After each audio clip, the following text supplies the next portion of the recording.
Ya pemirsa, akibat baut penyangga jembatan Tukat Penatih yang berada di Jalan Gatot Subroto Timur rusak, kondisi jalan di sisi utara jembatan nyaris ambruk.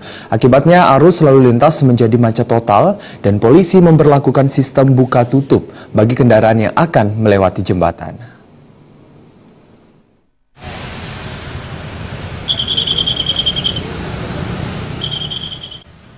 Sejumlah saksi mata di lokasi menyebutkan kondisi amblasnya atau turunnya permukaan jalan di kawasan jembatan terjadi Senin siang dengan diameter 2 meter menyerupai bundaran dan tepat berada di tengah jembatan di sisi utara.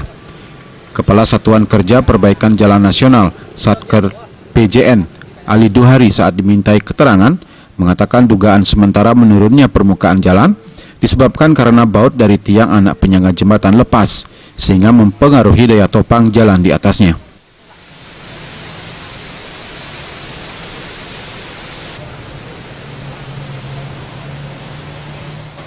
Jembatan Tukat Penatih yang dibangun tahun 1989 dengan panjang 50 meter dan lebar 8,5 meter ini sudah semestinya mengalami perbaikan, namun karena bukan kewenangan daerah melainkan pusat, sehingga hanya dilakukan pemeriksaan ringan.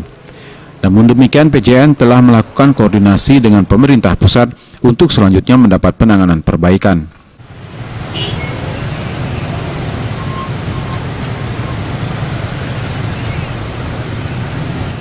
Berdasarkan pantauan di lapangan, hilangnya baut ini menyebabkan 3 anak penyangga lepas dan hampir jatuh ke sungai yang cukup curam.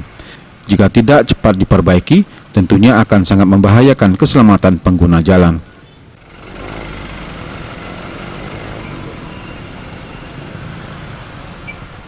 Trimaja dan Ngurah Wira, Bali TV.